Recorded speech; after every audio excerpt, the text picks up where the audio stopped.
let's get started. I think what's on everybody's mind today, if you're Canadian, is the foreign interference report. Now, I'm going to just start off by saying this thing is over 800 pages long, so I have not read it. I definitely have not read the whole thing yet. I've skimmed through it, I've just looked at the headlines, the titles, skimmed a couple of sentences underneath. I read a bunch of the reports on it, though, so I saw what media had to say about it, which is honestly what I think is important to talk about, because at the end of the day, I can almost guarantee you that most regular Canadians are not going to sit down to read an 850-page report, right? This is why we have journalists. This is why we're supposed to have people that we can look to get information, somebody that can digest it for us, right? That's why I think Rachel Gilmore did an absolutely amazing job at giving us super early information to what was in the report this morning. But it definitely wasn't what a lot of non-conservative voters wanted to see. I think that a lot of people were very hyped around the idea that, this would somehow crush the Conservative Party, and people got really, really excited for this report. I mean, I even saw American creators that were trying to say that this report was so much more than it ever was.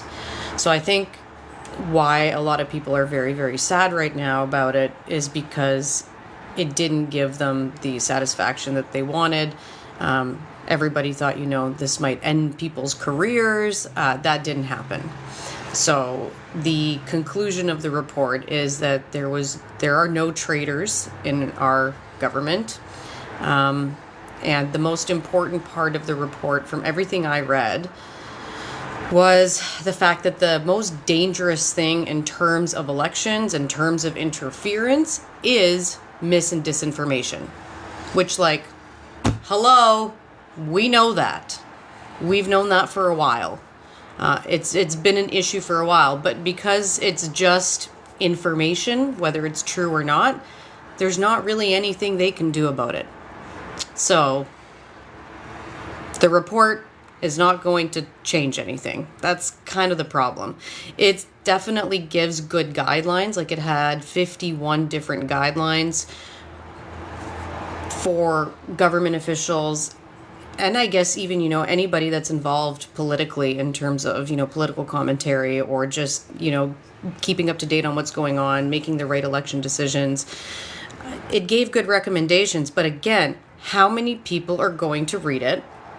And how is any politician that is benefiting off of doing the wrong things in terms of, lying constantly, putting out propaganda, putting out misinformation, going on podcasts and live shows with very controversial figures? I mean, if they're benefiting from it and there's nothing holding them back from doing it, other than a report saying, please don't do this, it's bad, but having no actual repercussions, what's going to stop them from doing it? So that's kind of, I've been feeling quite down today about that, I'm not going to lie, because I realize that even though there's really good information in this report that does raise the alarm bells on mis and disinformation, there's nothing we can do about it. The only thing we can do as people is just become informed ourselves and understand how to discern information. But that's it. So it kind of felt like a letdown. A lot of people were looking forward to this day, and at the end of the day, it became quite a letdown.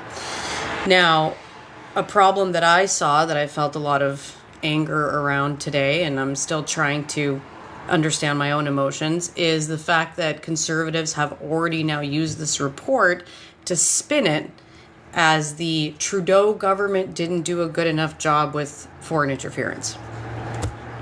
Even though nobody's being held accountable in the report, that it doesn't say that in the report. If anything, it says that CSIS didn't do a good enough job at getting information to specific politicians on time, but it's already being taken and spun as the Liberals did a bad job.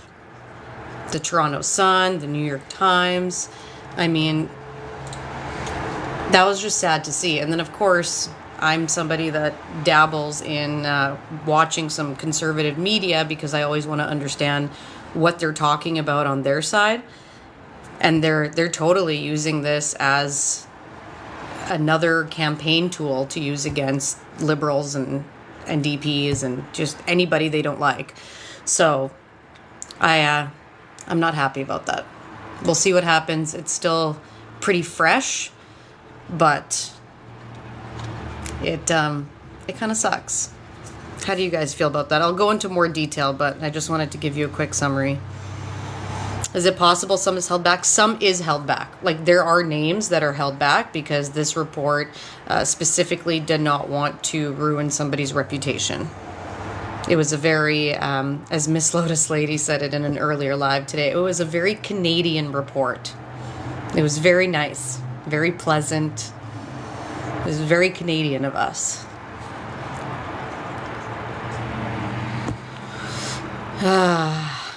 So yeah. Let's see. Yeah. Should we all be deleting Facebook? I mean, that's a personal choice. It really is a personal choice. I personally don't want to have anything to do with Meta, but I've heard a lot of people make different points lately. And the problem is that if all of these social media companies end up getting taken over by CEO billionaires we don't like, then it's really only going to become an echo chamber for people on the right, and all the undecideds and all the people that don't take in political content as much. When they come across any sort of political content, it will only be one-sided if all of us leave. I left Facebook and I left Instagram. It's also very, very hard to get found and get amplified as a leftist political commentator on Instagram, I found. So I didn't really mind too much leaving that. But I do have to say that if TikTok does get bought out by Oracle or Microsoft, because those have been the two companies that have been brought up in terms of who might buy TikTok. No idea if it's going to happen, right? No idea. But all that's been brought up in the news media is that Microsoft or Oracle might be thinking of getting it. So that would be Bill Gates or Larry Ellison, which I don't like either of them. Definitely not Oracle. I'd probably be a little bit more okay with Microsoft taking it over, even though I'm not a big fan of any tech billionaire. But Oracle has some really scary things in their past. I'm digging a little bit deep into Oracle right now, and I don't feel that great about it. But I probably won't leave the app, even if that's the case, because there still needs to be voices on here. That's the thing. And I'm going to have to see how it changes. If all of a sudden the algorithm starts, for lack of a better word, screwing my account, then I'll have to leave. But if the algorithm kind of stays the same, but now just the money's being funneled in somewhere else, then I'll probably stay, because people do still need to have a voice on these platforms. Because as I said, there's a lot of people in that mid bubble that don't really know what's going on in the world. They live in their own bubble. They're not very aware. And those are people that can very easily be pulled into propaganda, right? Like, those people can very easily be pulled to a certain rhetoric or a certain mindset due to the accounts that show up on their For You page. So I don't want to leave all of those accounts that do talk about politics to be right-wing accounts, because otherwise we're in really big trouble. Really, really big trouble.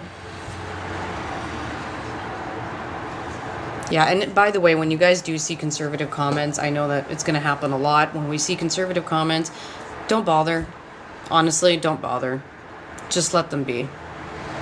I don't, in my shows, I don't really want people to bully one another or, I mean, if it comes out from one person, that's fine. But if there's a mean comment or anything like that, or if you see a blatant lie, just ignore it. It's not worth your time. It's not worth my time. There's no point. All right, let's get back to the foreign interference report. So I've got the CBC article right in front of me, and I can already hear the conservatives in the comments freaking out about the fact that it's CBC. But they actually are pretty neutral, so. Okay. So I wanted to point out that this says that the single biggest risk to Canadian democracy is that while foreign states targeting parliamentarians has garnered much attention, the greater threat to Canadian democracy is the spread of misinformation and disinformation in the media and on social networks. She wrote, "Disinformation is noxious and it is powerful. It poses a major risk to Canadian democracy. If we do not find ways of addressing it, misinformation and disinformation have the ability to distort our discourse, change our views, and shape our society.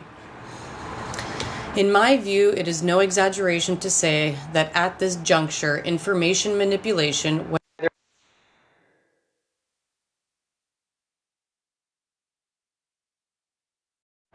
she wrote, it is an existential threat." In her report, Hogue wrote that the act of transnational repression, when a foreign state monitors, intimidates, and harasses immigrant communities in Canada to achieve its own national objectives, has become a genuine, I think it's scrouge. This is where my this is where my Romanian comes in. When I see a word for the first time that I'm not aware of, pronouncing it is a different story. But genuine scrouge to the democratic process in Canada. Okay, now I feel silly because I don't know that word. Look at that. It's a whip used as an instrument of punishment. Okay, so a scrouge is a whip used as an instrument of punishment, and it is said genuine scrouge to the democratic process in Canada. All right, so it's a genuine whip used for punishment to the democratic process in Canada. They need to use layman's terms sometimes, you know, so that regular Canadians can figure out what they're trying to say. But that sounds pretty bad. So while her mandate did not task her with examining the full depth and extent of the transnational repression, she said that she learned enough during the public hearings to sound the alarm that the government must take this seriously and consider ways to address it. So that's what I was saying earlier. Like, the recommendations are, dear government, please do something about this. Hopefully they do, especially, you know, while the Liberals are still around. Maybe they can implement something, but I don't think it's going to make any difference in terms of our upcoming elections, because these ideas and this manipulation through propaganda has been going on for years, and you can't just get rid of it in a couple of months. So, scourge. Did I say that right? Art? Scourge. Because that's how I read it from a Romanian standpoint.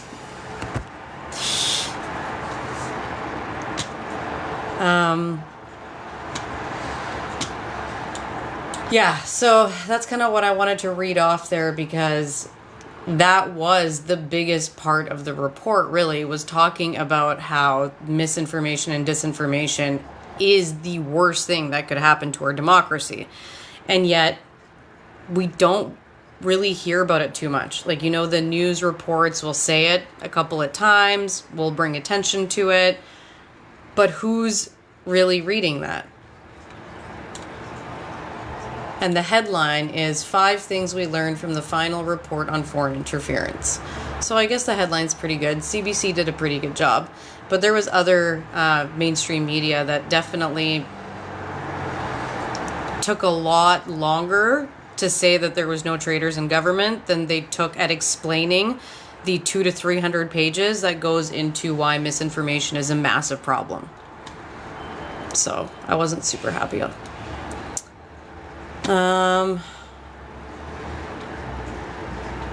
Again, this just talks more about information flow within the parliament, saying that there's not really a problem with that.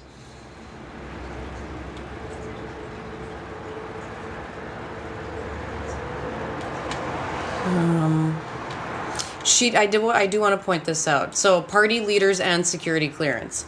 Among her list of recommendations to combat foreign interference, Hogue says in her report that leaders of all political parties represented in the House of Commons should be encouraged and given the opportunity to obtain top security clearances as soon as possible after they become leaders of the party. Hogue said in her final report, while the leaders of the Liberals, NDP, Bloc Québécois, and Green Party now have top secret security clearance, Conservative leader Pierre Poilievre declined to get his, although his chief of staff has obtained clearance. She said that while Prime Minister Justin Trudeau has directed the Canadian Security Intelligence Service and other officials to try to inform Poilievre of possible threats to his party and its members, keeping the Conservative leader properly informed may be challenging unless he gets top secret security clearance. The Prime Minister testified that the Chief of Staff have more limited authorities compared to party leaders and are not accountable to the public in the same way. Poilievre maintains that receiving the security clearance would leave him unable to speak openly or challenge the Liberal government. Unlike others who are willing to limit their ability to hold the government accountable on important issues of national security, Mr. Poilievre will not be gagged under unable to speak or act on information he may receive. So that was a little bit of a stab at like, dude, get your security clearance. Just do it. Obviously, there was no traitors in the Liberal government, so even if he did get security clearance, he would have nothing to talk about anyway in that sense, because he was, always saying that there was traitors within the Liberal government, and that's what the report would say, and it didn't. So, should have gotten your clearance. Just made you look bad, dude. Oh, hello, Moonchild. How's it going? All that comes out of his mouth is noise. Very correct. Very correct. I mean, you're seeing it. He's saying crazy stuff lately. And sometimes he looks nervous. Sometimes he looks overly confident. Sometimes he looks like he's stayed up all night. I mean, everything I'm seeing from Pierre recently is honestly very troublesome to me, because what I see in Pierre is the behavior of an angry high school boy, and I do not want that representing our country on a world stage when we are about to enter a trade war with the United States, have higher prices due to that trade war, have to start building new alliances with different countries. And so I'm thinking, okay, how is he really going to deal with this?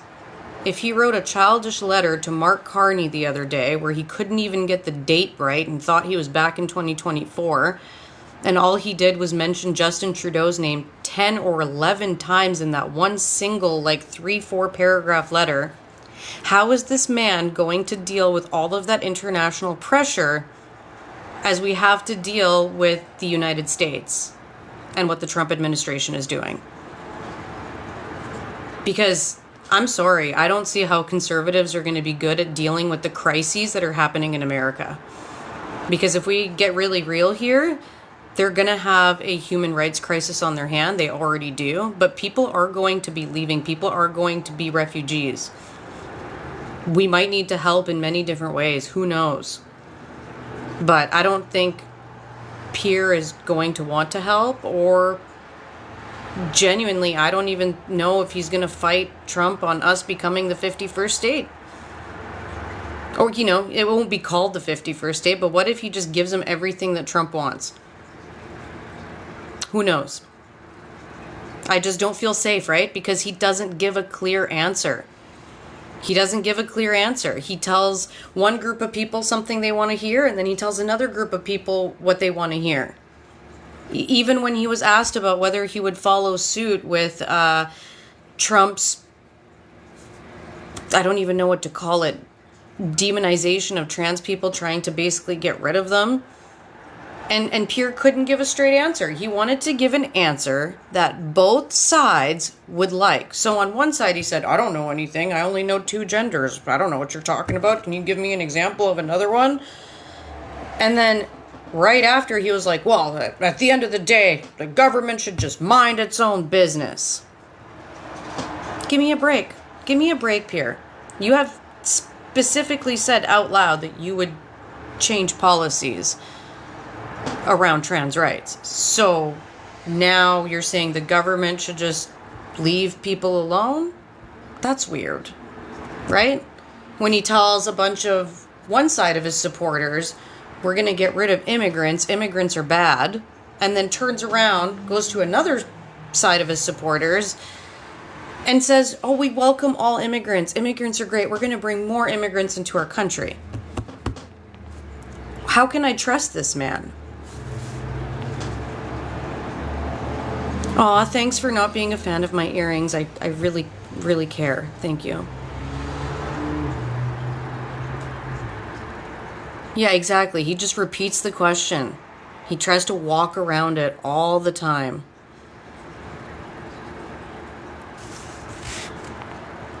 Yeah. Somebody did mention how Trump's order to say that no matter you are going to be whatever sex you were at conception makes everybody in the United States now female, which I thought was great. You know, we need these little pieces of humor once in a while, but yeah. And just in case anybody here doesn't know, we all are female at conception. It takes, I think, 6 weeks or so to develop male genitalia as an embryo, right? Yeah, 6 weeks-ish. Yeah, that's what I thought. So, yeah, at conception, we're all female. So, I guess, cheers to all my ladies in America.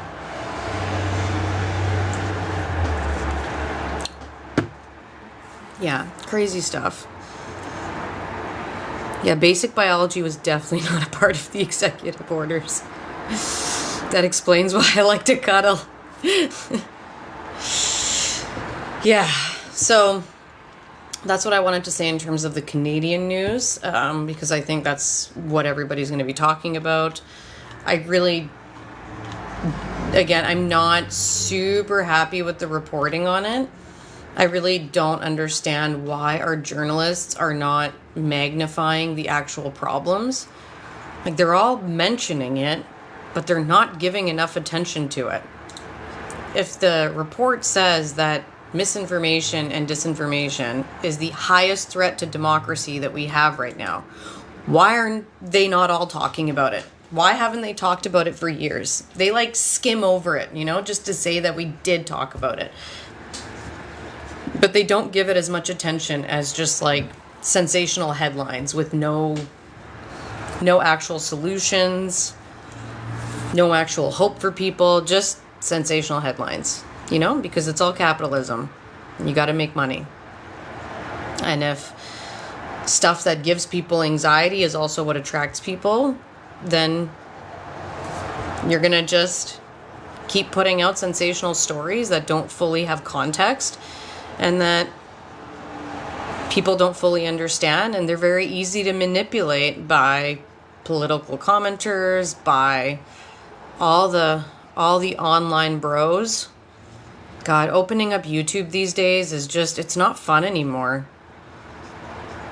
I don't know if you guys have had that kind of experience going on YouTube lately, but every CEO, business podcast, fitness podcast, tech bro type of guy, every single one of them is all just hyped right now about making America great again, how excited they are about the Trump administration, how much money they're all going to make, and how business people are leaving all these other countries to flood into America right now because they know that it's going to be the golden age.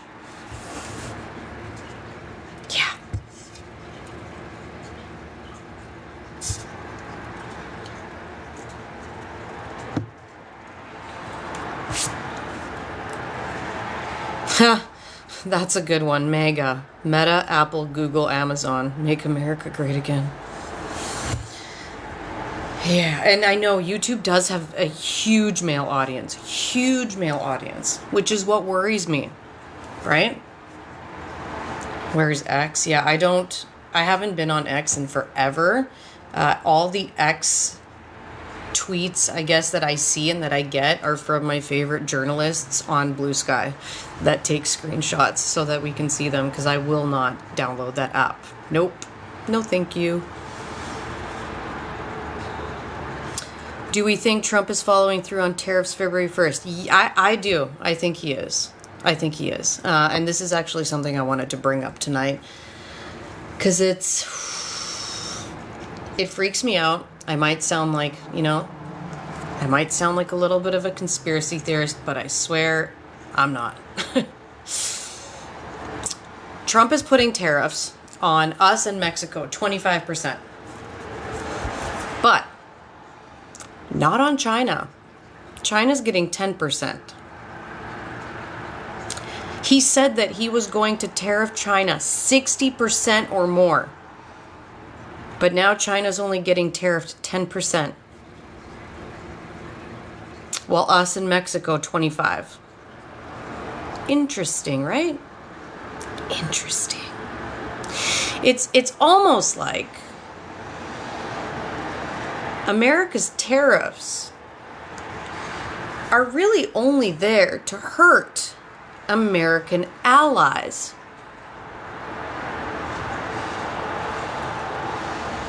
Because I think that China's actually going to get like specialized tariffs too, so it really won't hurt them that much. And how does this impact Russia? Right? No tariffs on Russia.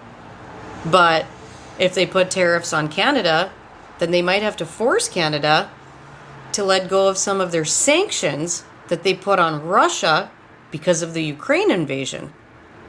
Because it's going to force Canada to do trade with other countries that it didn't really want to do trade with in order to keep us afloat, right? Our government's going to have to get allied and do trade with other countries. Seems like Trump is really trying to help out the other world superpowers. The other, not even superpowers, but dictatorship powers. Like authoritarian governments, just like how he said that they're going to create a partnership, or I guess become allies with, who was it? Giorgia Meloni from Italy, Viktor Orban from Hungary, Venezuelan. Someone help me out with the name. It's not coming right now. And then also... I would really like us to leave this trade relationship with the U.S. Yeah, I mean, they've been our allies for so long that we've grown so dependent on them that Canada should have started to diversify, but I don't think anybody thought this was going to happen. I think so many people lived in a fantasy land where they thought that, people were better than this and this wouldn't happen, but here we are. Germany and France are backing Denmark, yes. Is there truth to Canada trade deal with China? What trade deal?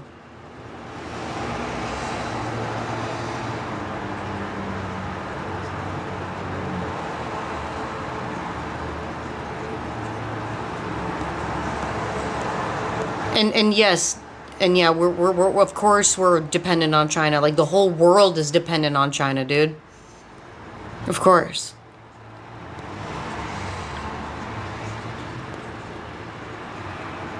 Free trade with China? I don't know. I have no idea.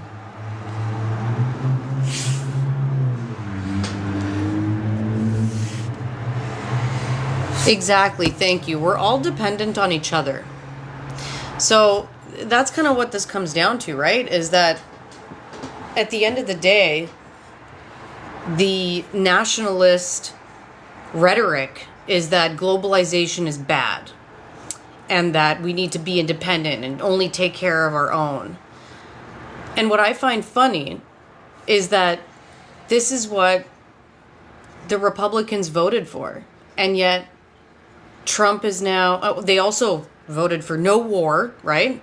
They said that they didn't want any wars, and now he's saying that he's going to take Greenland by force and start trade wars with the allies.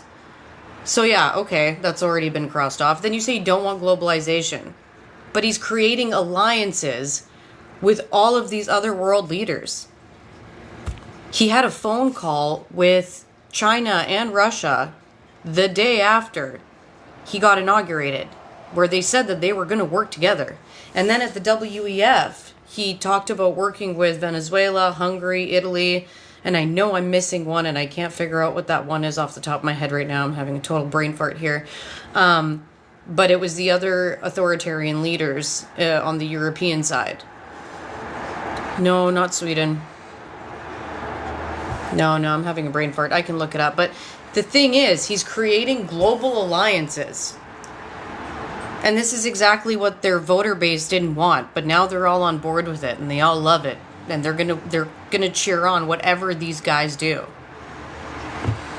So again, I don't get it, right? Because you are right. Globalization at the end of the day is something that we cannot escape at this point in our evolution, right? And a lot of people have been talking about this, and this is where like the conspiracy part might come in. But there's always been a talk of like the three major superpowers, America, Russia, and China, in terms of like Russia being able to take over most of Europe, Asia taking over, China being able to take over all of Asia, and then United States being able to take over all of North America. And I don't know where Australia or South America necessarily fit into this right now, but it does seem like there's a push towards this with the alliances that these guys have been creating and with the way that we're seeing policy change. What would be the reason to go from 60% tariffs on China to 10% tariffs on China? He literally campaigned on the fact that he was going to give China the biggest tariffs. I remember when all the Democrats were talking about it pre-election and they were saying like, oh, your stuff is going to get so much more expensive. Don't you understand that we get all this stuff from China? And now he's coming out with 10%.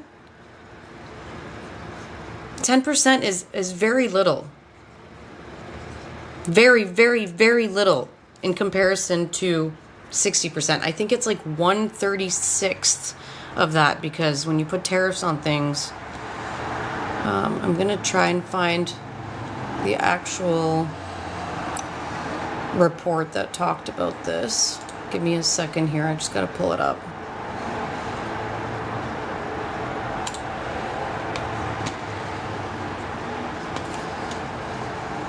So on January 21st, he threatened 10% tariff on China. So,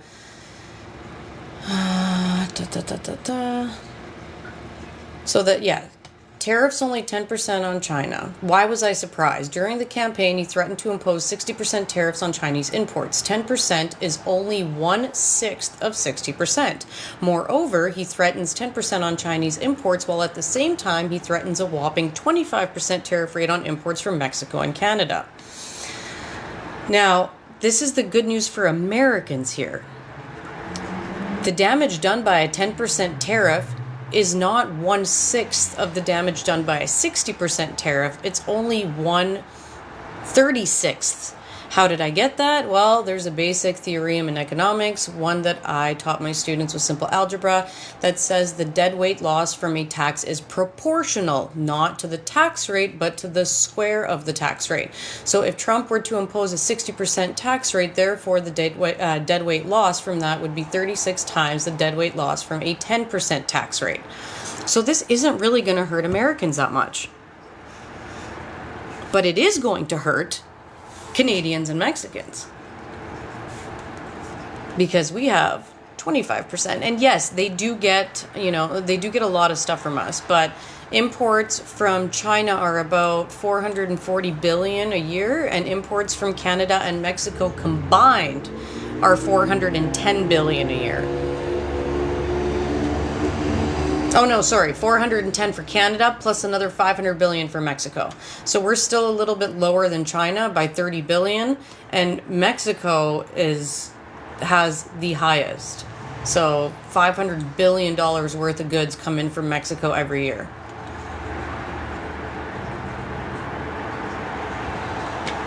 So here's the bottom line. If Trump goes ahead with the 10% tariff on China and the 25% tariff on Canada and Mexico, the deadweight loss from the tariffs on Canada and Mexico will be 6.25 times, 2 times the deadweight loss on tariffs on China. So the deadweight loss from Trump's proposed tariffs on Canada and Mexico is Oh, that's you guys giving me a gift. I thought that noise was coming from outside. That really freaked me out there. So the deadweight loss coming from Trump's proposed tariffs on Canada and Mexico is approximately 12 times higher, right, than the deadweight loss coming from the proposed 10% tariffs on China. So I don't know if everybody was able to kind of keep up with that. There's a lot of numbers, but basically 25% is proportionally much bigger than 10%. So why would he do that? He's doing that to hurt his allies. He's doing that to hurt us. He's doing that to try and crumble our governments and our democracies. Because if people in Canada suffer due to the tariffs, then the Conservative Party can just blame the Liberal Party who's in charge right now. Same with Mexico. The threat of tariffs is a bargaining tool. Yeah, a bargaining tool for what? Exactly. To drive Trudeau out, to put in whatever puppet government they want.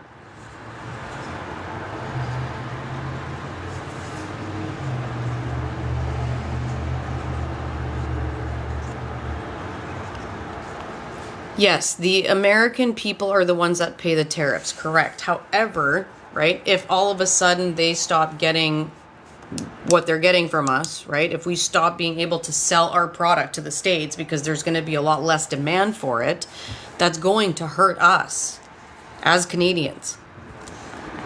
It's going to hurt Americans too, don't get me wrong. It is going to hurt Americans. But it's also going to hurt Canadians. When we export most of our gas and lumber and metals and minerals down to the States, and all of a sudden we're going to have to find different customers, right? That's going to cost us more money. It's going to take us time. And in that time, people will probably lose jobs, right? Because if demand is not as high, we don't need as much people to make the product. So it is going to hurt us.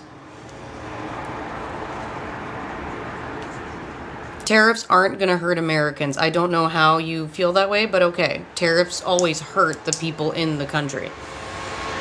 If there's an overall blanket tariff on Canada and Mexico, then people who are buying products from Canada or Mexico in the United States will have to pay higher.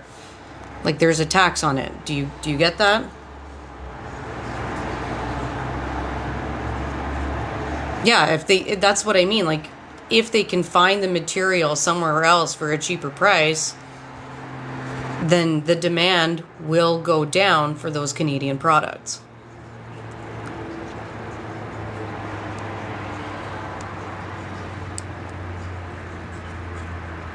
I don't think some people in these comments understand tariffs, but that's okay.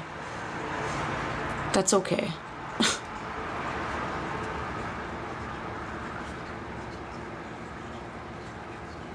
Sorry guys, just reading a little bit through the comments here.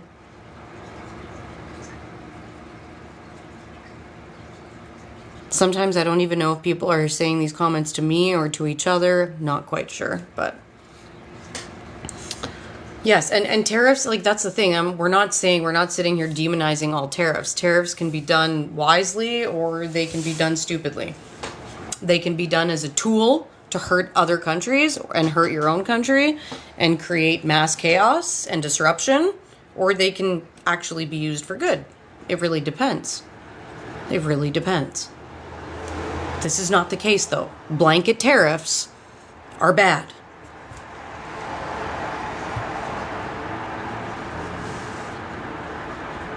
Yeah, Polyev does love Trump. Well, I mean, I don't know if he loves him as much as wants to be him, but He definitely likes to copy everything that Trump does. And I mean, hey, when he was asked about like whether he accepts the endorsement from Muskrat, he just said, oh, his son always wanted to go to Mars. Elon's great. He does so much great work for the economy. But didn't specifically give her a yes or a no. But was very much like, oh yeah, he's great. Super great.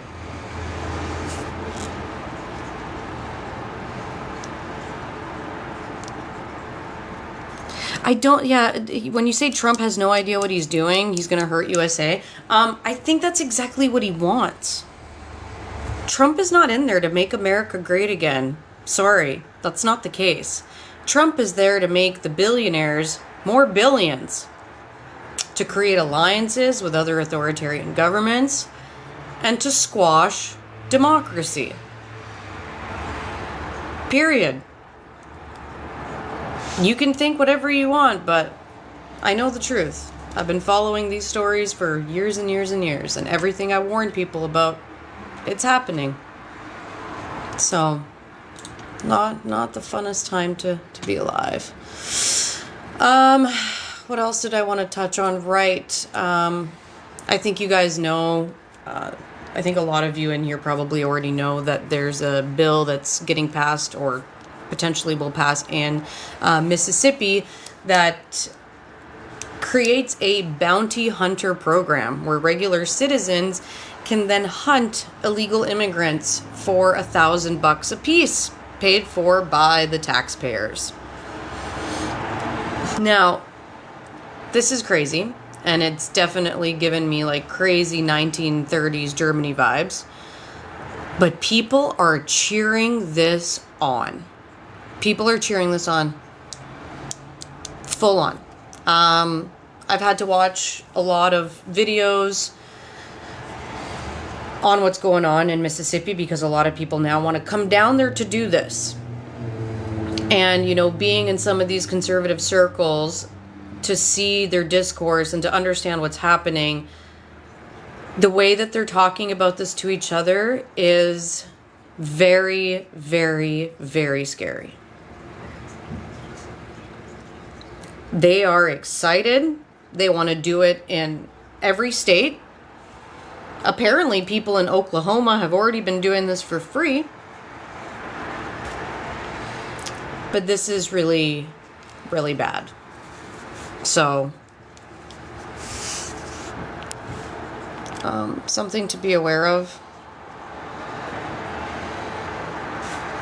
Oh, this thing is trying to make me tell it that I'm still me. Okay.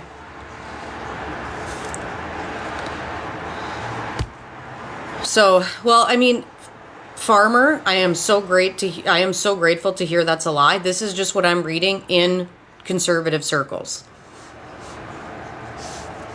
Like, that's just what I've been seeing them talk to each other about. I hope that it's a lie. I pray that it's a lie. Oh, okay. You think everything I'm saying is a lie, so gotcha. Okay. Well, you don't have to be here. If you don't like it, you can use your little finger and you can just click right there and just swipe. It's quite easy. But yeah, so this is something that's actually happening. It has been reported on. Again, what I was just talking about is what I see in personal comments within conservative circles. If they're wrong, I would love everything that I read from a conservative standpoint to just be a bot. That would be great. It would be great if they weren't real people. But unfortunately, they are. A lot of them are real people. Yeah. So the other thing I wanted to bring up is we all know that the deportations are happening, the ICE raids are happening, and it's been hard to watch. I think one of the things that's really been the hardest to watch has been how now Indigenous people are being detained, and ICE agents sometimes are not even accepting tribal IDs, which is crazy. especially in Arizona and New Mexico, the Navajo people, some of them are being captured as illegal immigrants. Indigenous people on their own land, on their own sovereign land.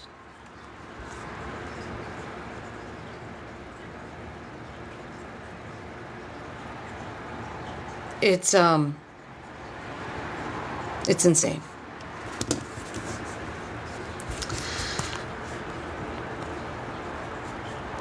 Okay, you know what, D Farmer? I'm grateful that, you want to be here, but I know for a fact that it's not just criminals with warrants.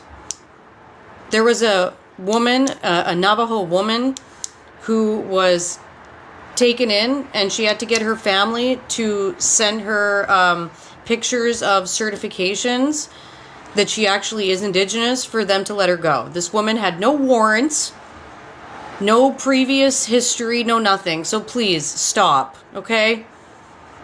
If you're so angry that people are talking about this, you can go to a different space, or I can just make you go away so that you don't have to be so triggered, okay?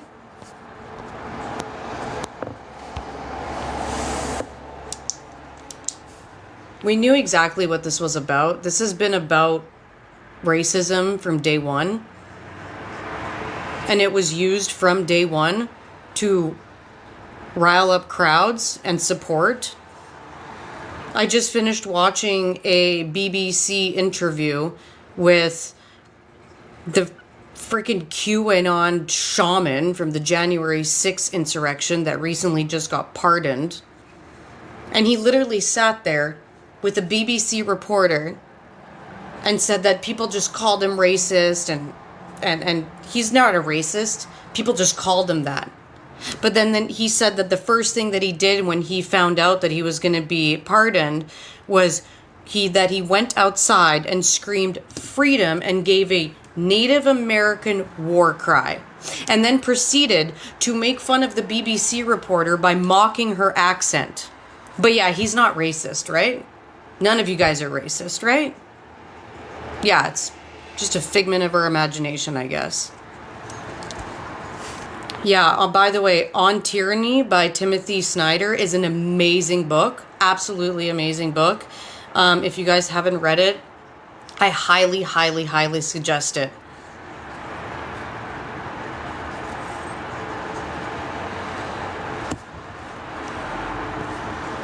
Yeah, exactly. He also mocked their accent while doing it. The book is called On Tyranny. Really, really good book. It's actually quite a short read. Yeah.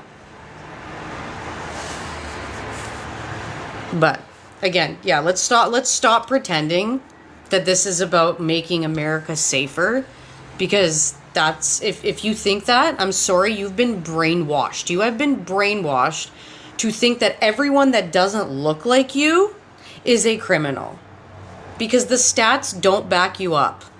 There are more white tea American criminals than there is ever non-white tea, undocumented criminals. Most undocumented people don't commit crimes. They just want to work and get away from wherever they fled from whatever terrors they fled from, and just make enough money and have a family and be able to go outside on the weekend and take a walk, okay? Like, yes, there are criminals. Of course there are. But there's criminals of all kinds. Native born or not. And this isn't just about the criminals, because we know that a lot of innocent people are being brought into this too. This is anybody who's undocumented. Nobody ever said necessarily just criminals. They're going after undocumented. Is that why they raided elementary schools? To get children? Are children criminals? Are they trying to get 7-year-olds because they're criminals? Give me a break. Give me a freaking break. I'm so not having it today. Sorry.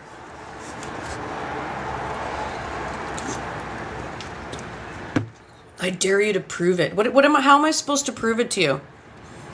How am I supposed to prove it to you? You're just going to tell me that if I show you reports coming out from different media sources, that it's just all fake news, right? It's just all fake news because Donald Trump told you that it's just all fake news. Give me a break.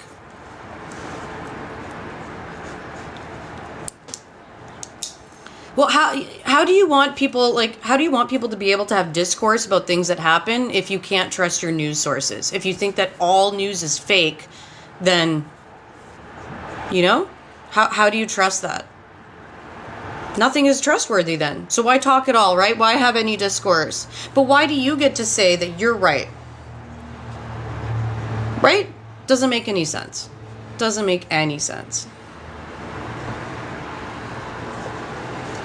Yeah, exactly. They think that everything that all the other news channels say is all fake news. But Fox? Fox has your back, guys. Fox always knows the truth. They're the only ones trying to save America.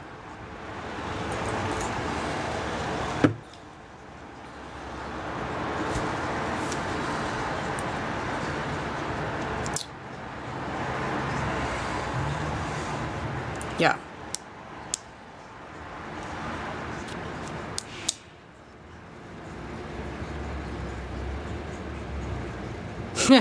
Yeah, thank you. Yeah, we know. We know.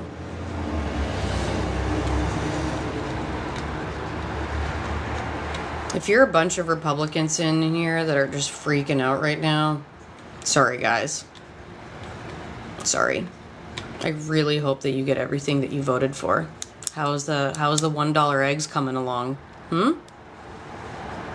How's the $2 eggs? How's the $1 gas coming along? Yeah? Is that it? Did you get everything you voted for? I thought the war in Ukraine was supposed to be over already. That hasn't happened. Gaza's going to be turned into some resort type thing because the Trump administration thinks that 200 or 2 million Palestinians can just be displaced somewhere else, right? That's okay, right? Yeah. Yeah. He said he wasn't going to start any wars. Now he's threatening to take Greenland, but yeah. It's working out real good, right? Yeah. Your veteran benefits aren't being taken away or anything. You guys are making so much money right now. It's going to be so good. So good under Trump.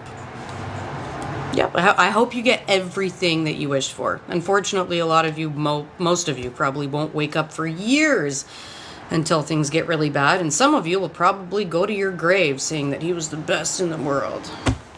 Cool. Cool, cool, cool. Yeah.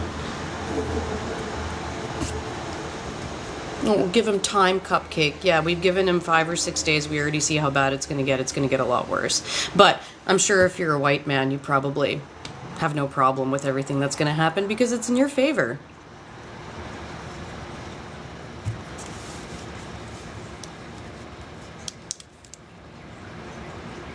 Yeah, just a bunch of...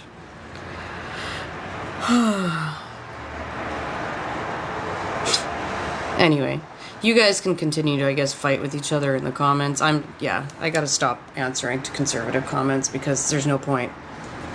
There's no point. Let me see if there's anything else I wanted to touch on today. Oh, right. I do want to also point out, before I forget, if you are Canadian, if you're from Ontario, you guys have an early election. It's coming up in February. You got to get out. You got to get out to vote. Go vote for your premier. But last time there was an election in Ontario for provincial elections, the apathy, the voter apathy was terrible. Like less than a 35-40% of people came out to vote. Like I think even less than that. But Doug Ford won with 18% of the vote. So please get out and vote if you're in Ontario. For the love of God, please.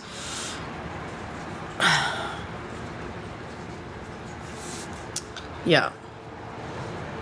What else? Oh yeah, we know that there's tons of proof that people have been finding over the last little while with all the conservative supporters getting Liberal memberships so they can vote for the Liberal Party leader and try to vote in the worst candidate so that Pierre Poilievre doesn't have to go against Mark Carney. And it's honestly been really funny because they're always talking about transparency. And this is so hypocritical, right? This is so incredibly hypocritical of everything that they think they stand for.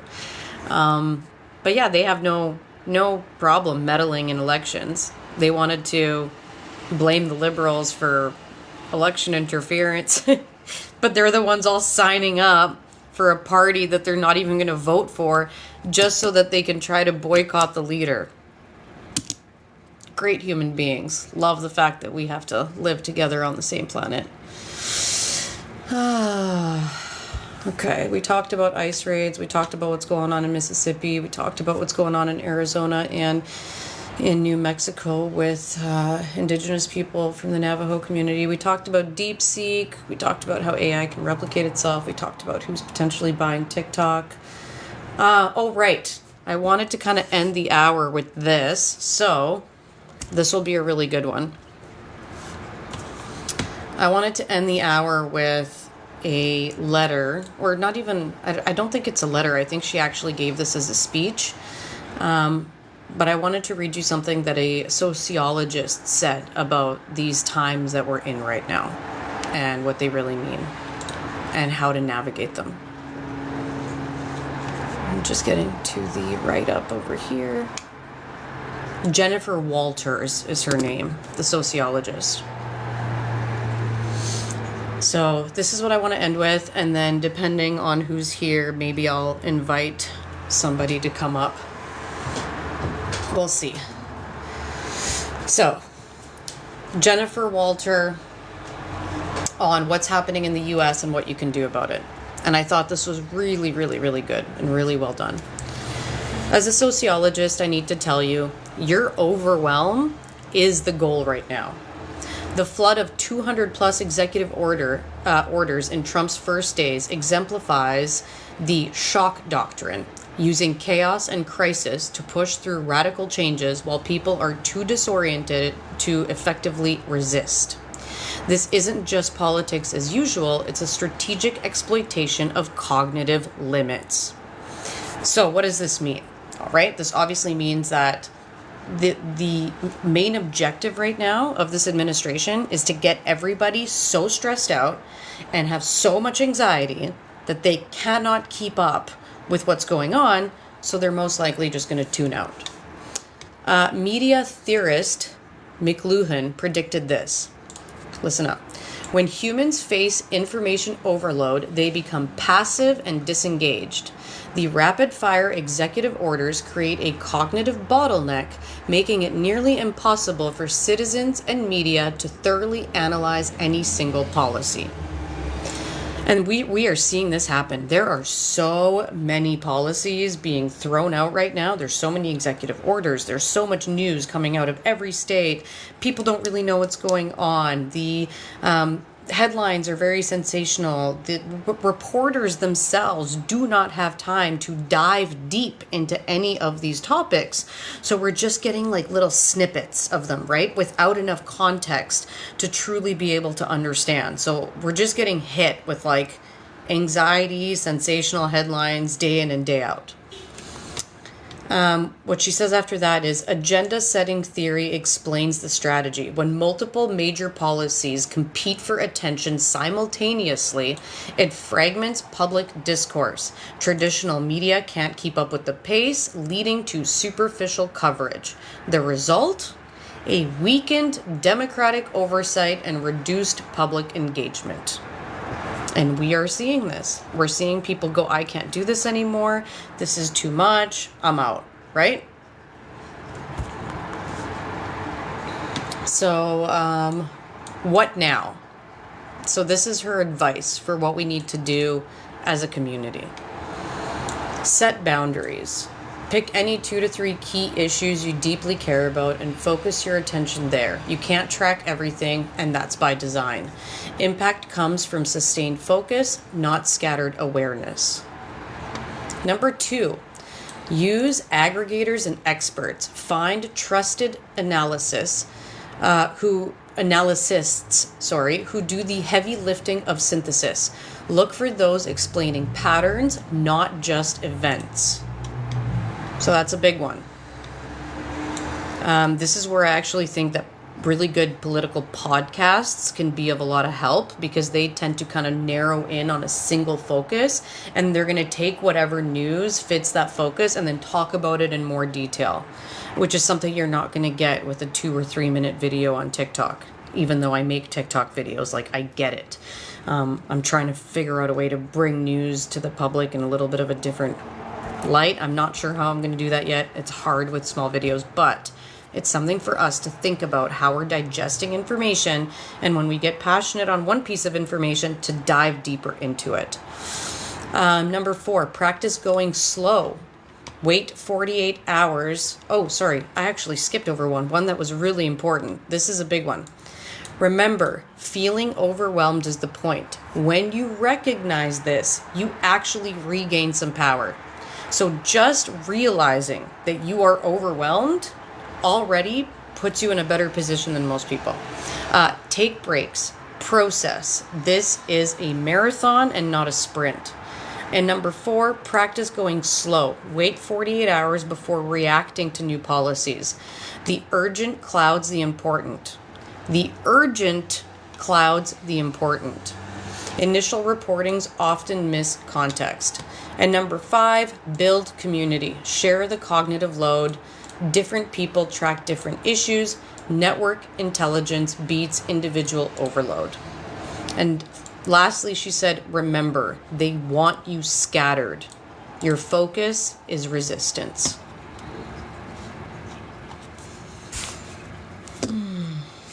I'm not sure if I'm overwhelmed or really peeved off. I mean, we all know that when you're really angry, right, your cognitive centers don't do so well, and we tend to be in that like emotional thought mode, so we can't actually process things that well.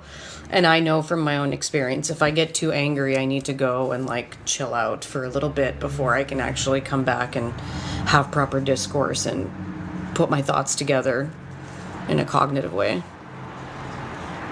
Yeah, of course there's lots of anger in this live. I am angry. You're right. I'm very angry with what's happening right now.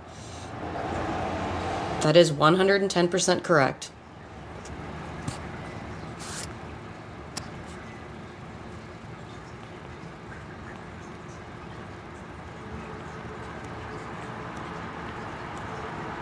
Just reading through the comments, guys.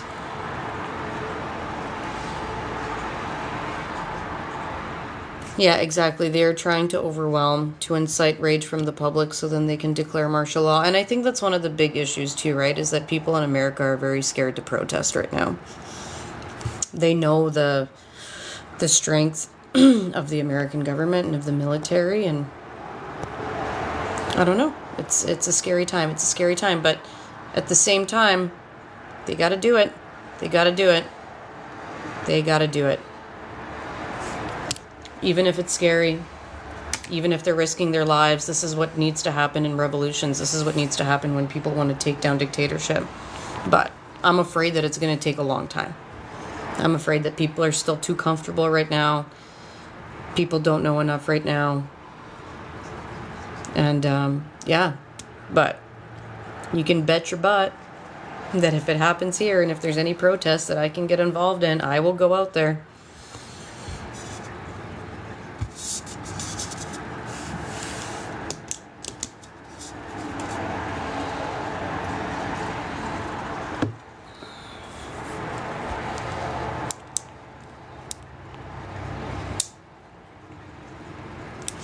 Yeah. Can you imagine the U.S. turning the military on its own people? Yes, I can. I sure can.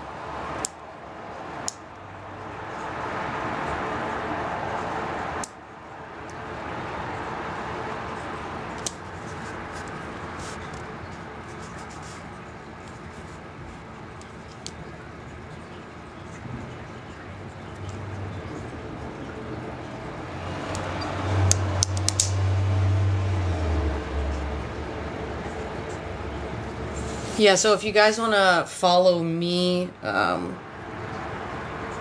if you guys want to follow my personal account, how do we... There's no link from this account to that one, but it's frontline.feminist, and then you can find me on TikTok.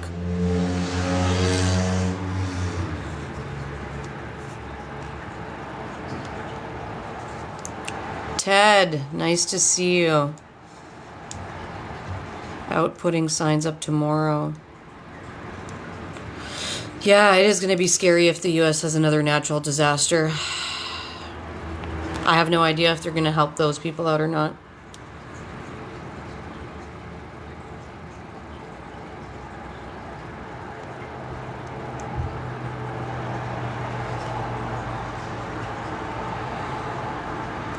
I've seen interviews lately. American troops have no desire to tangle with Canada. Let's hope so. They're losing friends. Yeah, they sure are. You know, a lot of NATO countries are coming together right now to talk about how they're going to deal with this together, allied.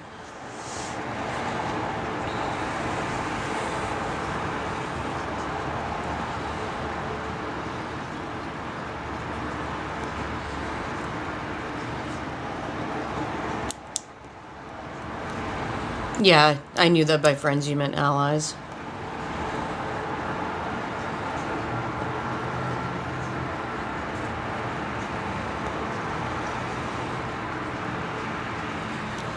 Yeah, I mean, I have no idea if he can be impeached. I mean, he's got the whole government on his side right now, and he's got a lot of power. A lot of power. People with money can... People with that much money and that much backup can kind of do whatever they want. That's the scary part. Look at what happened before he even got in, as like before his inauguration, when the Republicans and the Democrats were going to vote on that bipartisan bill that was already agreed on, and Elon Musk didn't like it, so he threatened a bunch of the politicians so that they would take stuff out of that bill in order to sign it. That's an insane amount of power from someone who's not even president.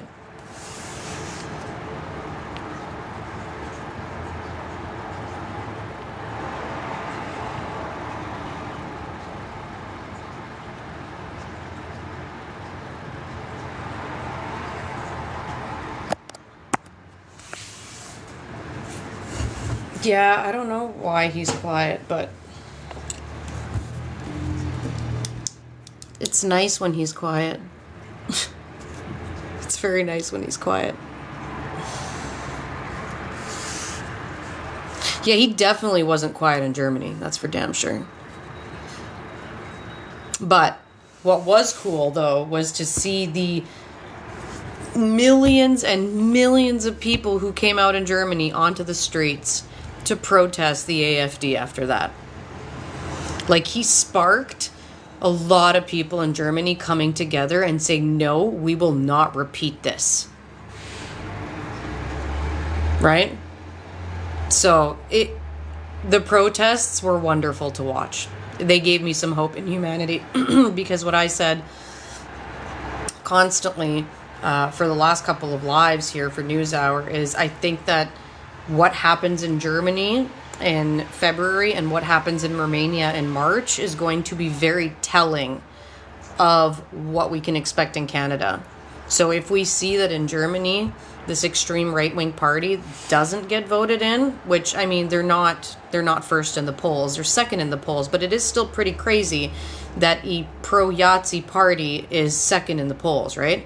But after Musk did that giant speech at their AfD rally and his little, show at inauguration, it sparked huge protests all over Germany.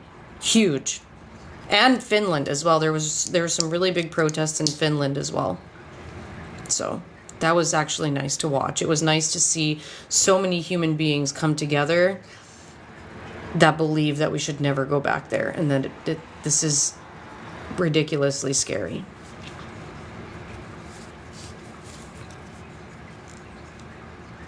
I don't know why they didn't admit to it, because it happened. I have no idea. It's probably because there's not enough evidence. That's kind of the problem, right?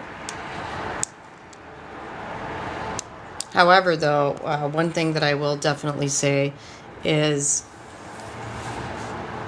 how many of you guys have Netflix? Just give me a yes in the comments if you have Netflix.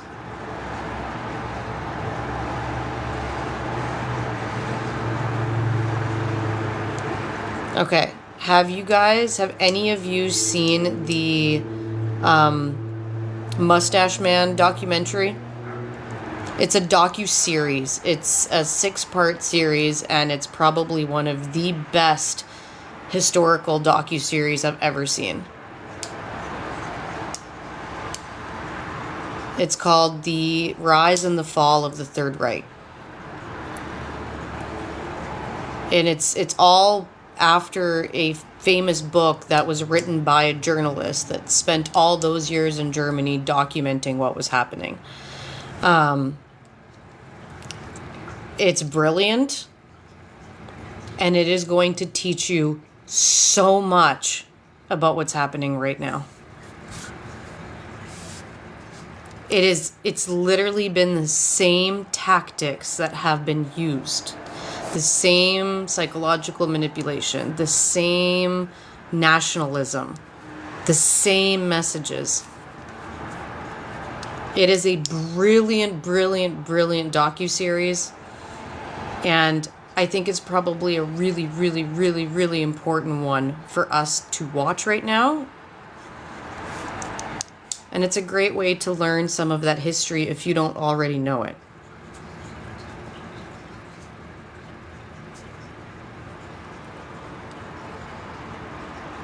So, yeah, this history was not taught properly in schools. It was just touched on. But understanding the gritty details of it give you a much better perspective on what we are now experiencing. So I highly, highly recommend it.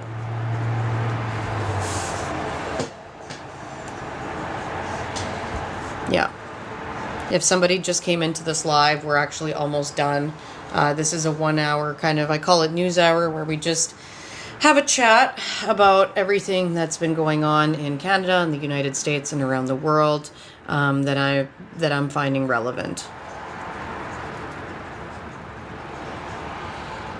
All right, guys. I'm willing to bring up a friend just for a nice little short discussion before I leave. Before my phone runs out of battery, I should say. So I'll take some requests, but I'm only taking friendlies. I don't have the mental capacity today to debate conservatives or Republicans. Not today, not happening. I do it on other lives, not this one.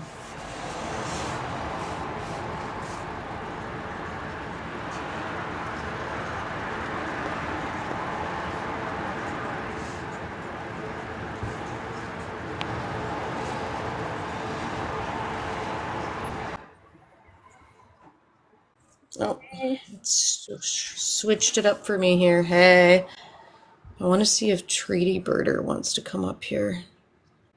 Oh yeah, no, because if it's request, does it mean that anybody can vote? Yeah, anybody can come up. I just want to change the layout here real quick. Come on.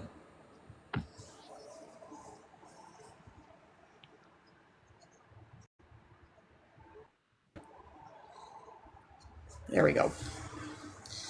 Hey guys. Hey. Were you around for the whole show or just a little bit? The whole thing. Most of it.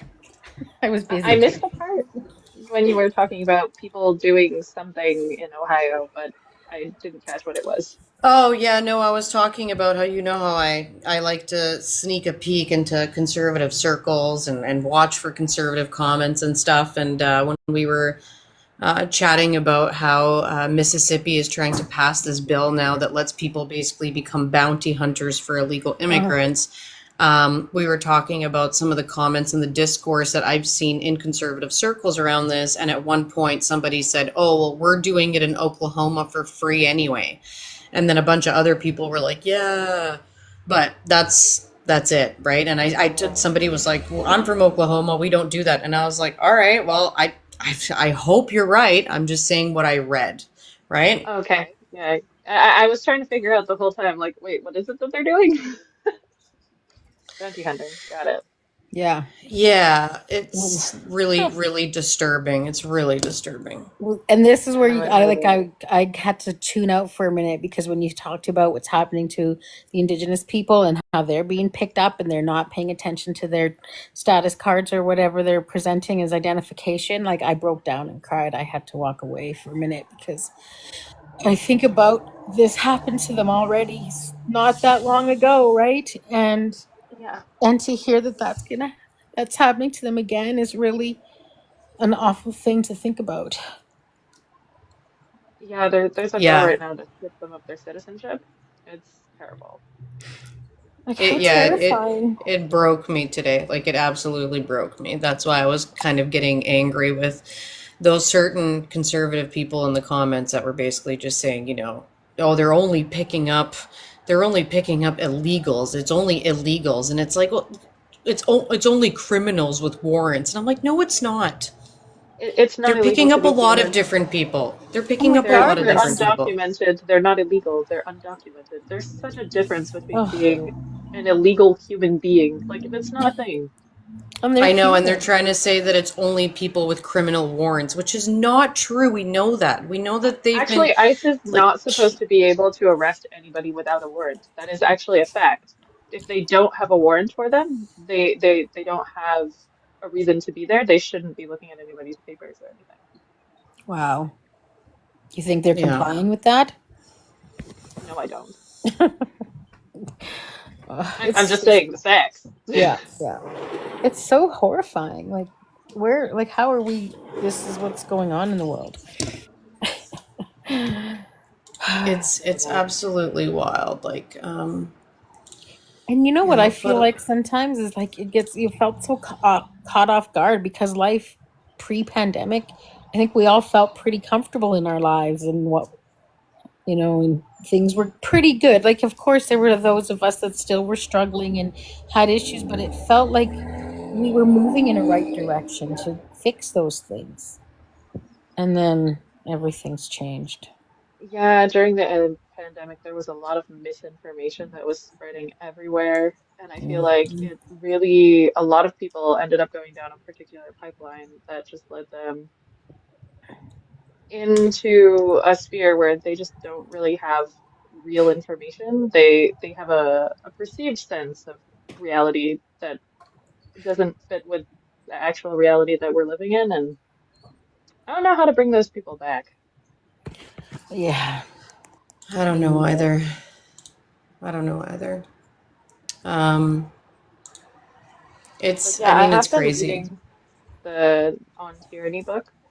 It was recommended to me by somebody on TikTok who I think her username is I Travel for Peace, and she literally brings people to like all of the Holocaust memorial centers to like takes teenagers to like show them the real context of what fascism does and what it was like to be what led to this essentially. So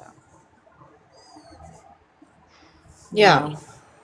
it's a brilliant book, honestly. Like, if and there's it's any an easy Americans read, who are right? It's an here, easy yeah, no, read. it's so easy to read. It's very short, very concise. If there's any Americans who are here, they should definitely read that book. It's What's it called definitely good. again? And Canadians too. On Yeah, Tyranny, and everybody. it's by Timothy Timothy Snyder. Timothy Snyder. Snyder. Yeah, Uh, I'll spell it because it wasn't how I thought Snyder was going to be spelled. that's okay. Google will fix it.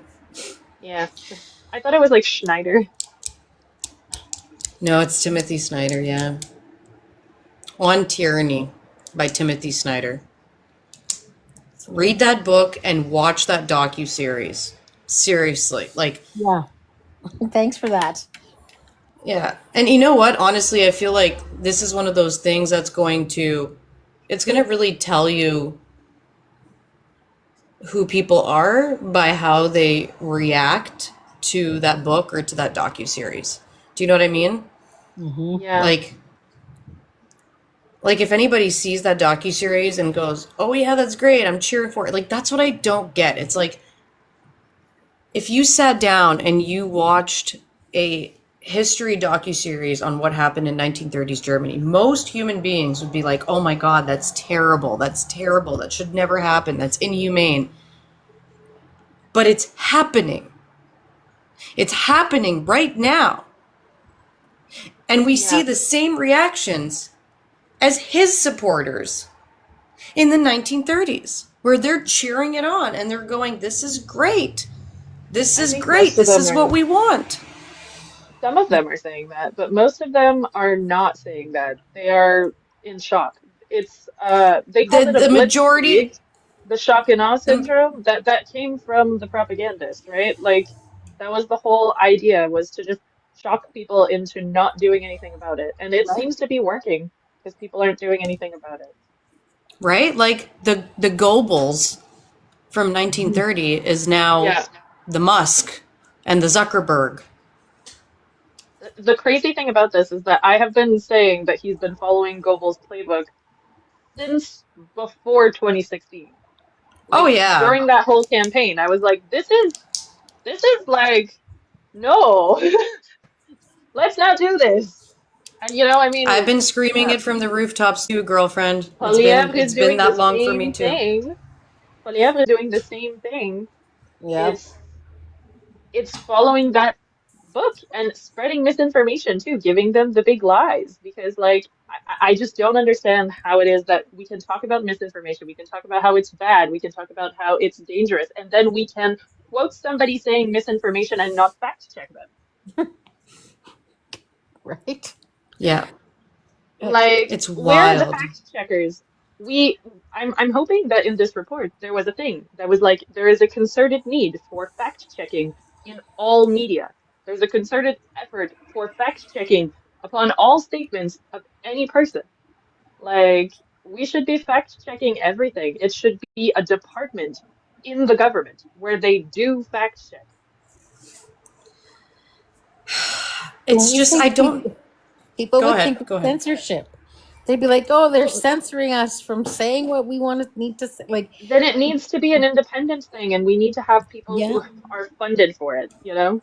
I But we don't do have disagree. independent fact checkers. We do. But people just keep Where are saying that they? even if they're not paid by the liberals or the Democrats, people still say they are because we let this get out of hand. And now it's like I don't know how to save ourselves from it. You know what I mean? Yep. It's so out of hand. You have people that live in an alternate reality, and anything that we say that we look at as fact and proof and evidence and fact checking, they just go, "You're lying." And that's They it. go, I heard on Rebel And News, then they go blah, la blah, la la blah, la la la la blah. la la, right? And then they won't hear you when you say, no, that's not true. That didn't happen. I watched the video. Yep. Yeah. Oh, like we're the fact checkers. We're trying to help people see, and we put the time in. We're the third party, but the trust. Nobody And that's wants to what I trust was saying anybody. earlier. It's yeah, go ahead, sorry. No, it's okay. I was just thinking, like, we don't trust anybody anymore. Like, there's a lot of I mean, we issues. need to really build our own communities where we reach out to the people who are local to us, I think. That's going to be a big one. Not where we live. We live in rural Alberta, and we're both First Nation, and this is not the most pleasant place for us to be sometimes. Yeah, No, we my need my online. husband's father is Indigenous as well, and he's a Trump supporter. It's crazy to me. It's not. I'm Oh, just that's like, not. buddy, you're gonna vote against your own interests. Like it's not reasonable. I know. Yeah. I don't get But the you know, sensibility of it either. he likes Trump. He liked listening to him the first time during the pandemic. He thought he was funny, and like so he likes Polyev because he's the same kind of brand, you know? I So just can't wrap my mind around it. I see that there's three more people in the guest requests here. just send me a little message there on the bottom and let me know if you're friendly or if you're opposition. Just because we're not taking any opposition. We're just trying to have a friendly chat tonight. That's about it. Do Yeah. do you think that the government is at least perhaps minimally aware of the historical context that we're in right now? Just I If the don't know. government is, well, Yeah. that's the thing. They don't talk about it. They're They not haven't talking about talked it about enough. it, but like I feel like they should be looking to see, okay, is there a way that we can decide to just stop trade with the US? They've obviously considered that, which means they have to be considering other trade options as well, but they have to be aware of the fact that it's not business as usual anymore. Like, I hope that they are because like Yeah. I fear that this will eventually lead into an actual war. I don't think that it will just be economic warfare. We'll have to wait and see, and not get overly what's the word? Let's not jump to any conclusions that might be really detrimental to our mental health just yet. Let's try to Mm. work with what we have and stay in the moment, and like we are prepared for the future. We know what Mindfulness. dangers. Mindfulness. Thank you. We need to be Yeah. mindful. We need to be mindful. Mhm. Of who we are, Yeah. right? Hmm. Yes. Hmm. Welcome, LL Yeah, I just put that God's username. di- Yeah, yeah, disciple, and random. Yeah, Hoogsy, Hoogie Hoogie, Smooth. Hoogie. Yeah.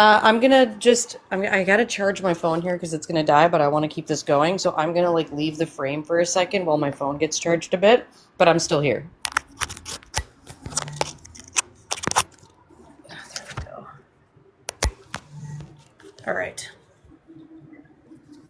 So what do you guys want to say? I just wanted What to did you thank want? you so much for all of your content and all the work that you're doing. Um, like back when I was in university, um, there was like we were a lot more active, right? Like I feel like there was a lot more activism and a lot more, um, I don't know, positive energy for change. And I feel like so much of that has been completely sucked out of the room and taken up by conservatism and divisiveness and hate and fear mongering and hmm disinformation, misinformation. Um, hmm and I feel like all of these people that I know who were doing such good work, and we were all doing what we could, right? Um, in terms of whatever talking about human rights violations or whatever. We're just like we're completely exhausted and nobody's I really think that's a doing big part of it. I think that's a big part of it. The exhaustion of activists that have been fighting this for a long time. It's been it's been really tough. It's been really tough to keep going when we see what's happening. But this is the effects of years and mental years health. and years of propaganda and mental health not being Hmm paid enough attention to, not handling mental health properly. Um, hmm we know how important mental health is to a society, and we know how much hmm damage social media does to mental health, hmm and nothing's been done about that. So now we're seeing the results of that. Yeah. Either people are super angry and uh, again, like you hmm said, very divisive, or they're completely apathetic and they're not getting involved because it's too depressing. It's too much, right? I hear that all the time when I talk to the public. There's so many people Yeah, that I basically heard. just go, I don't want to do this anymore. I don't even want to talk about it. Don't even tell me. Don't even tell me. Don't even tell me. Yeah, I spoke with some people last night who were very much like, "Oh, it's too bad for my mental health. I can't really think about it right now." And I was just like, I mean, you should know about it though, because it impacts all of us, you Yeah. especially. Yeah, yeah, see, I have a hard time myself in like how do I deal with these people because a lot of them are really good people, but they just do not want to get involved because they think that if they ignore it, they won't have to feel it in their own lives. But that's a very privileged place to be. So I feel I get all, knotted up about it because I'm like, I want to yell at them and be like, you need to pay attention right now. You have to use your privilege for good. And the other side of me is like, you can't really tell people what to do, though. You have to respect everybody's wishes and what they choose to um, digest as information, I guess, I think the best thing we can do is, because there's so much information overload, um, is just to kind of encourage them with the right answers, right? You know, in Ontario, we've got the elect. I'm in Ontario. We've got the election coming up, and the last election, the Conservatives won because of voter apathy, because nobody liked the choices. Look what we ended up with. We got a guy who, for a second term, is wasting billions of dollars of taxpayers' dollars, giving it to his wealthy buddies, corrupt everywhere, and we did that. Donald Trump was elected for a second term because of voter apathy and people not liking their choices, right? Or not willing to. Not enough people were willing to vote third party to make a difference. So I think maybe not giving people too much information, but enough of the right positive information and encouragement to, like, you don't need to know everything, but here's what you do need to know. This is the very little that you need to know. Make the right decision. Make whatever decision is right for you. But yeah, I don't know what to do. I don't know how to get people excited again. And also, I think that, something that the Music? government, both Democrat, sorry, did you want to say something first? Oh yeah. He was like, I was getting his feedback about maybe like play music and maybe that would help them get back up again. Like listen music There and is have. there's, I agree, actually. You know what? There does seem to be um, quite a bit of creators and artists who are Mm, producing art and music that is kind of a little revolutionary, or at least reminiscent of some of the revolutionary music, or some of the really folky music of the uh, labor movement and stuff like that, right? yeah. Totally. And that's kind of what I was going towards as well, is that I feel like the liberals and the Democrats, one of the biggest mistakes that they made is that they didn't get involved at a people level, right? And social media, in putting the information where people are actually going to see it in a way that's digestible to them, right? Like, I think the reason a ton of people don't vote in provincial elections is because they don't even know that they're happening. Yeah. Like, there tons of people have no idea that provincial elections are going on. And I think that's by design, right? Yeah.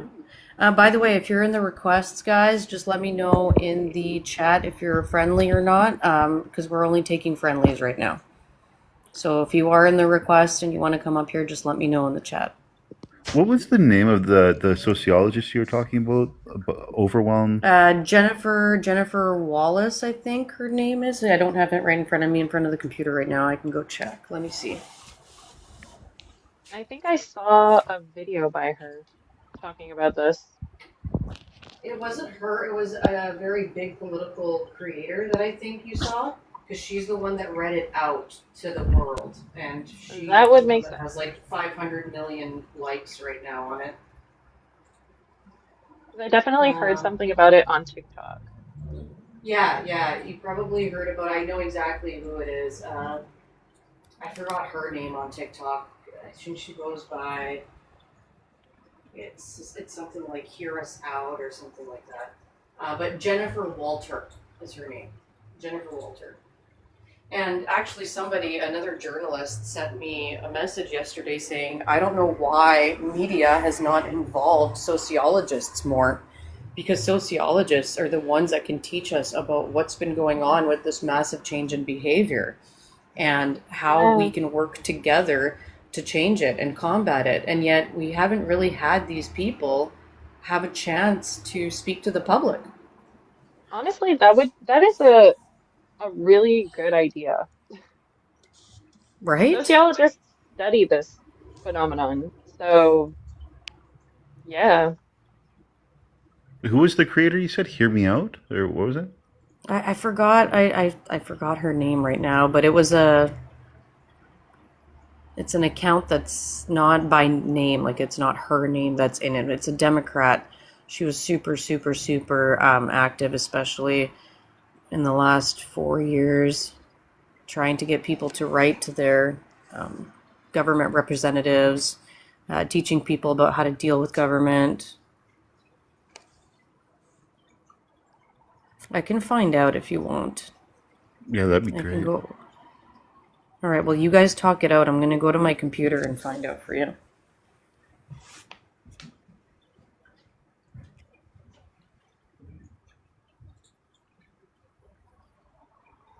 Shut it up, guys. I'm gonna follow all you. By the way, Pumpkin Spice Treaty 6. Yeah, I'll accept it later because I'm a private account, but Okay, no worries. So just she goes by it won't Hear show Me. that you added me, but it's okay. I'll accept you later because we've been in a couple of lives before together, so I feel like I know you at this point. Wonderful. She goes by Hear Me Out on this. Hear Me Hear Out. Me Out on this, all is one word. I don't know if capitals count or not. I think TikTok will still find her for you. But she's really, really great. I've been following her for a long time. She's quite the political activist. Nice. But yeah, no, it was interesting because a friend of mine, I don't really know him too well. Like we're not like close friends or anything. Hey everyone. Yeah, Basically friends I've through a seen her friend. posts. She's really good. Yeah, yeah, it was definitely hear me out. Hi, Jana. Hi, Miss Radical. Hello, how are you? You know, I'm dealing. I'm dealing. I'm fighting a migraine off. Oh, I'm sorry to hear that. It must be like dealing with the news of the inquiry today. Oh, the fact that nothing came of it. Like, What a happy bunch. it's like a big nothing burger. Are you kidding It was a me? big nothing. I watched a little bit of it and I just tuned out. I'm like, she's got nothing. Well, Well, see, and They didn't accuse anybody of anything, and no arrests are going to be had, and nobody was. It was very Canadian, wasn't It it? was very Canadian. It was like, well, we found some things, but we don't want to point fingers. So we're going to be really careful about that. Like, It was like, no, like there was point something fingers. there, but Tell us just, who we don't want did to hurt what. anyone's feelings. I'm Yeah, sick of that. Yeah. this shit. Like, fight like a freaking Republican. Yeah. Well, I'm losing patience. I don't know if you've noticed that. Me too. Like I want people to get arrested. This is I'm like not de-nicing fair. a little bit because nice is getting. There's a line, and everybody has to figure out where that line is for them. Like we're But I talking find about being sweet and misinformation. soft spoken ain't freaking working anymore. I signed up for my pal today for BC, if anybody knows what that is. I know what that is. I have one because my husband was military and I inherited stuff that I needed to get one for. Yep, Mr. Radical and I signed up for our pal today. So how I'm sad so is it that annoyed. I am totally an anti pew pew Me person? too. I grew up hating them. I fired one time in my life, Oh, and never again because I hated it. And now I own my husband's stash, and I feel good about that in this current environment. Yeah. How Yeah. sad is that? I never thought I would be thinking I am about this. I am the opposite person. I that is just totally not me. But my kids really wanted to keep them. I have two boys, so I went and got it just for that and for them. And now I'm like, thank God I've got something because I don't know how safe anybody is in this environment anymore. Yeah. so And one second here. 1 second here. I just want to put this out there. I see that I have one more person in the request. Tasha, can you just let me know down below in the comments if you're a friendly? We're kind of only taking friendlies today for a little chit chat. So if you are a friendly, then welcome, and we'll bring you up, no problem. well, Panda, I see Panda posting. Honestly, like I know nothing, and I passed the course. I had no problems. They It's teach you very everything you need to know, and it's really not as hard as you might think. I put it in my community Facebook, and the The teacher just messaged me and said, "Yep, I'll hook you into a class right away." Yeah. So I just want to touch on the foreign interference report if I can for a little bit here, because we talked about it in the beginning of the live, but I don't think everybody was there for it. Mm-hmm. The thing is, there is a massive, massive part of this report that talks about mis and disinformation. And it is made very, very clear in this report that the biggest threat to our elections and to our democracy is mis and disinformation. Now, the problem is that they can't really do anything about it. They can only warn us. And my problem here is, how is journalism being done? Because that's what set me off to be angry today is in how the mainstream media covered it. It was very, very vague. It spent a lot more time talking about how there was no traitors in government, and then it just touched on, you know, the fact that mis and disinformation are like the root cause of all of these problems, and whether they've been used from a foreign entity or from here at home, they are still the most major component as to why we're seeing the division that we're seeing and the biggest threat to our democracy. And then Hogue gave 51 different recommendations for government and for people in how to deal with this mis and disinformation. Now, not a single news article that I read actually gave these 51,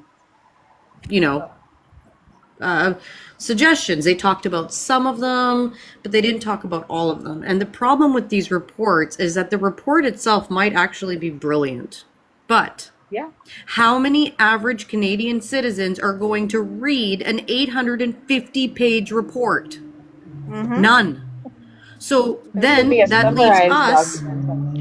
So then exactly, right? So then it leaves us. It basically just goes, well, journalists are going to kind of cover it however they want to. But now it's up to the rest of you guys. Like do on as social you want media. with it. Yeah. So it's like, okay, well, now you're putting all this work in the hands of the people that are busy, they're working, they don't have time. And now you want us to go through this 850-page document so that we can explain it to everyone else? Like, All by I mean, we're design. going to do it. We're going to do it. Question. Go for it. Like some people, they just say stuff like, we're gonna do this, we're gonna do that, but later on they're not gonna do anything. They're just gonna sit there and just watch and watch and watch and not get that good idea of what they're trying to do. Like you like we could go through like many stuff about like social media and stuff, about the news and stuff, like what they're saying on the news, but like there's like different articles and different facts about these things, but when you look at it in a big picture, it's like they're saying all these stuff, but it's not real. They're just saying it, but they're not doing it at the same time. What do you say? Were they? I mean, Yeah. so I mean, what me and a couple of other people talked about earlier is that we're going to have to split it up amongst ourselves. Like everybody takes 100 pages, right? And then I we would do do it that. that way. Yeah, I would take 'Cause- 100 pages if other people do, because it's going to be epic to go through. And it's probably Okay. written Oh in God, gobbledygook, yeah. meaning it's probably written in political language, like lawyer language, right? Legalese. Legalese, Yeah. exactly. So we need to not kill our brains and break it up.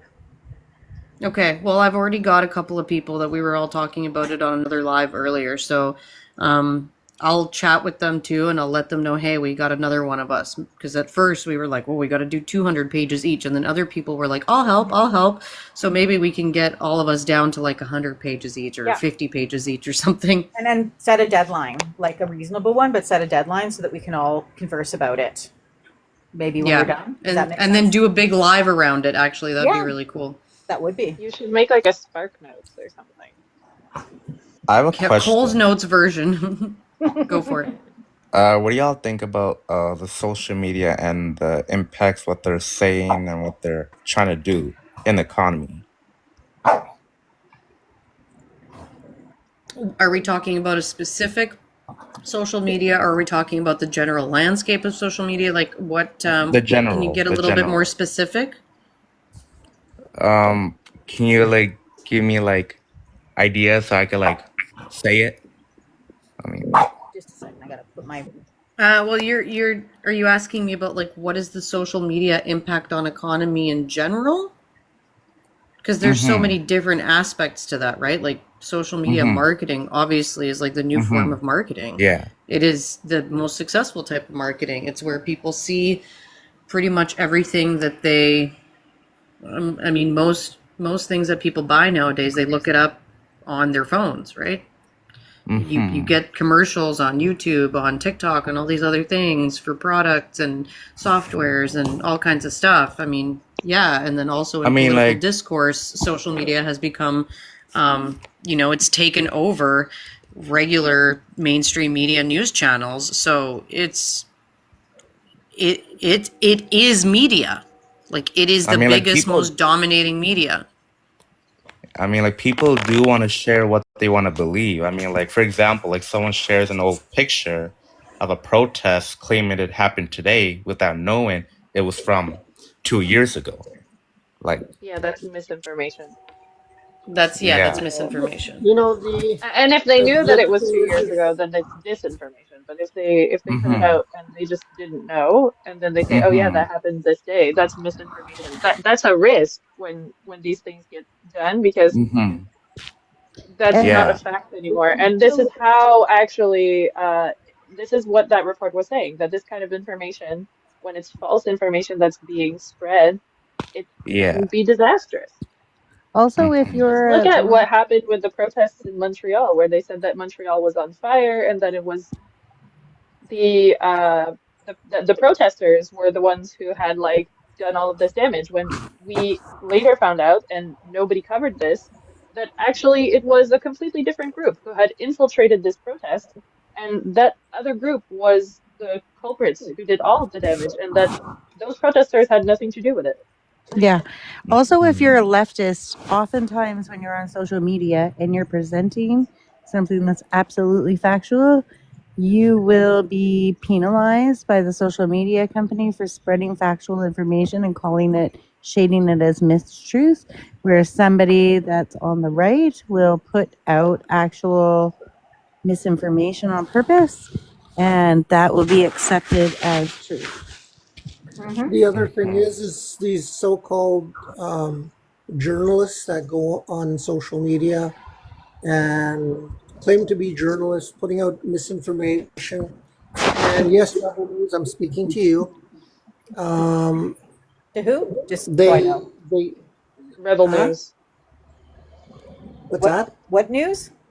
Rebel Rebel News. News. Rebel It's a News. Okay, fake just so news I'm aware. They, organization. Yeah, that makes They they sense. are, commentate. Yeah. they, they were found to be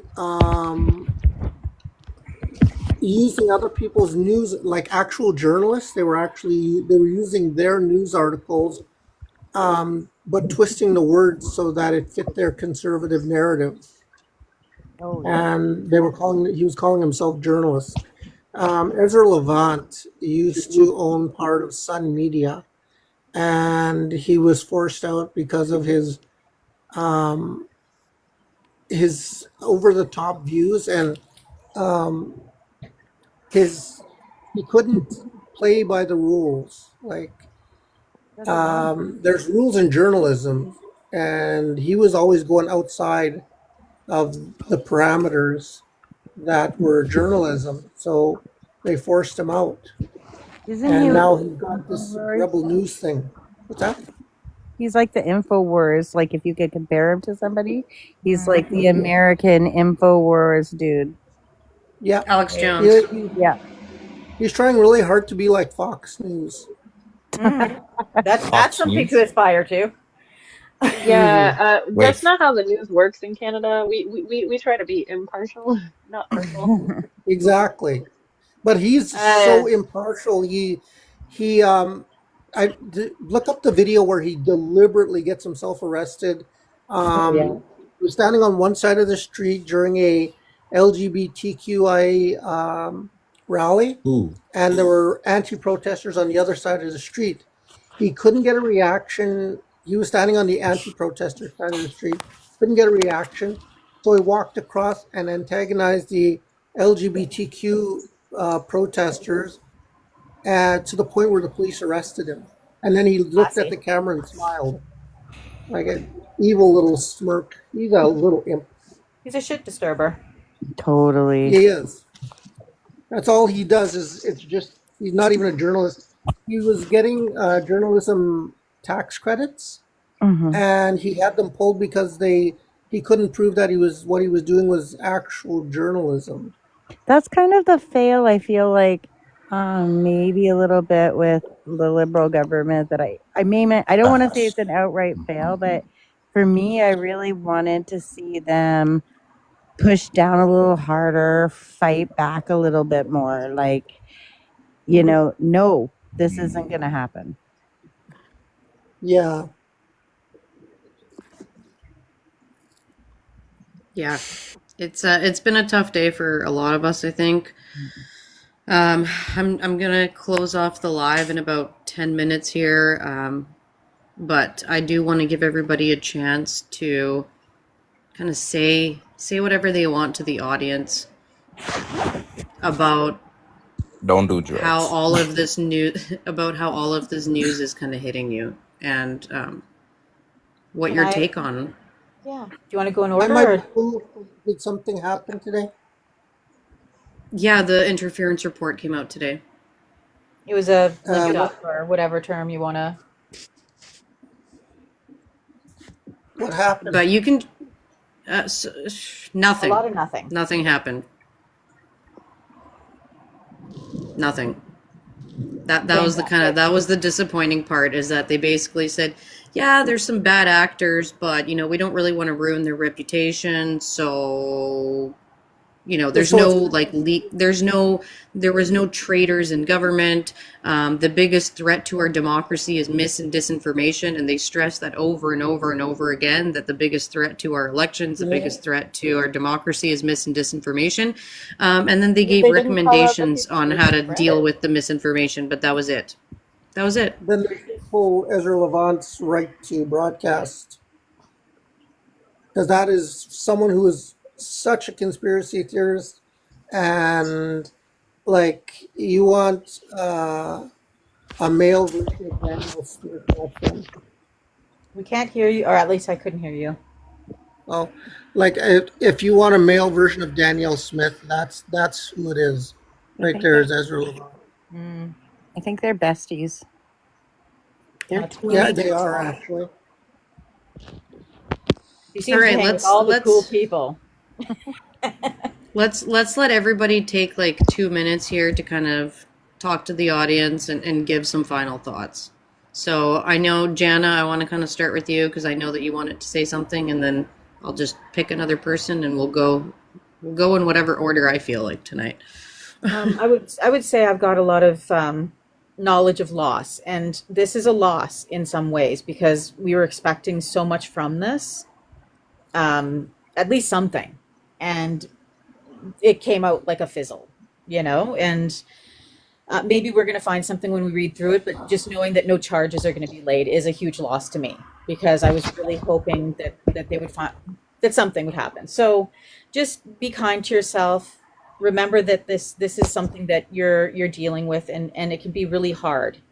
You might be angry, you might be sad, you might go through, you can go through the stages of grief, even for smaller losses that aren't about somebody who's passed away. So be kind to yourself is the message I would want to get out today. If you're feeling the weight of this, or disappointed, if you're feeling the disappointment that maybe I'm certainly feeling disappointed by it. So yeah, that would be it. And please fact check yourself with reliable sources. That's if at least we have that coming out of the report, that you just can't take what you see for granted that it's accurate. Do your own fact checking, please. And if you don't know what sources are reliable, do some investigation on how to fact check it. In fact, maybe that's something we could do something about. Actually, that's a thought. Yeah, do a little series. Yeah, That's a good idea. that's a good idea. If anyone has ideas for that, go ahead with it. But I might do that myself. Is look into how I can do a little teaching on how to actually accurately fact check things. Well, I'll keep boosting your content. Oh, thank you. I appreciate it. Pumpkin spice. Yeah, in a world that feels very uncontrollable right now, I think that taking time to breathe and if that means take a walk, do a little exercise, those are some important things that you should be doing to like deal with your mental health because there is a lot going on. Yeah, I second what Jana said. Definitely, we did learn that disinformation is the biggest factor here, and there is a lot of disinformation. And I think anytime that a politician speaks, you should be fact checking. That should be something that you should do. I don't care what party you're in, you should be fact checking when your politicians are speaking. That's just, Agreed. you know, wise information for everyone on that platform. And yeah, um, take the time to look and see what's happening in the world, but also don't let it consume you We because seen. we all need to exist in this world and you can't pour from an empty cup. So keep doing the things that make it so that you can keep going. Right? Thank you. God's disciple. Um, Maybe like fight against misinformation, disinformation, and have that critical thinking mindset because, like, you don't know what they might say later on, and maybe they might like judge other people's ways and their talks and their beliefs. But like, for me, I just say like, have your own ways. Don't judge other people's ways. Have your own thinking skills, but not other people's ways and thinking skills. Have that set on your own ways and have the responsibility that it's on your way, your words, and your life and whatever you believe in. So just gotta show it and Thank and you. have that. Yeah, yeah. Hoogie. Yeah. I mean, if you're feeling deflated right now, you know, we all are. We're all feeling pretty deflated. But if I could kind of encourage you to replace the feeling of, you know, oh shit, what do we do now? You know, if you're disappointed in that the report really wasn't as scathing as you wanted it to be or whatever, try to replace that with being motivated to reach out to like-minded people, start talking, get the conversation going. This isn't the time to take your foot off the pedal. It's time to start educating and organizing and mobilizing. Myself, you know, a friend of mine reached out to me and was like, "What do we do?" We're not even that close. I don't even really know him that well, but he's seen a lot of my posts online, Facebook and stuff. Just speaking out for the trans community after the inauguration and stuff. So he reached out and said, you know, I want to get more active, and I was like, so do I. I haven't been active at all in the last couple of years since COVID, really. So we're getting together. We're going to have a coffee. I asked another friend to join, and I reached out to this other girl who I don't really know, but we're friends on Facebook. And you know, she was talking to me. She messaged me thanking me for, you know, kind of speaking out for the trans community or whatever. And so, you know, extending these invitations to people, even if you don't really know them that well. Yeah, just try to get together, get a conversation happening. And I know it's exhausting, but don't give in. Don't let that be. Don't like because that is their goal, right? Is to break us down that way. Don't let them. And you Yeah. don't have to do it all. You don't have to do everything. Every little bit, whatever you can do in your own little corner, whether it's, you know, like meeting up for a coffee or whatever, right? Whatever you can do, it's gonna it's gonna pile up, and all of our efforts together will amount to something. I think, you know. I hope so. And I would add to that too that if you can get involved with your local organizations that are creating bigger communities and making bigger plans, whether it's, an email campaign, whether it's a protest, a rally, whatever it may be, but get involved with your local communities that you believe in, do some research on that, figure out who they are, and then lend a hand. Volunteer work is going to be really important. If anybody does have time to do a little bit of volunteer work, we're going to need people. So, look at that in your communities. And finally, let's end with Miss Radical. What are your thoughts to end us off Um, with?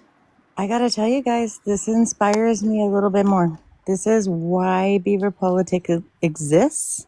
This is why we're here. We need to inspire the youth to get out there. We need to start having big conversations around that and working on community, and not giving up, because that's the plan, is for us to be too busy so that we can't duck, follow, pivot. We can do this.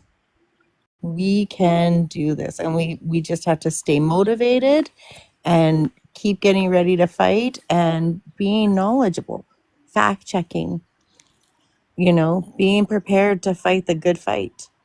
Don't give up. This is just the beginning. Never give up. Yeah, Never. 100%. Never. Never. We've Yeah, seen revolutions around the world. We know.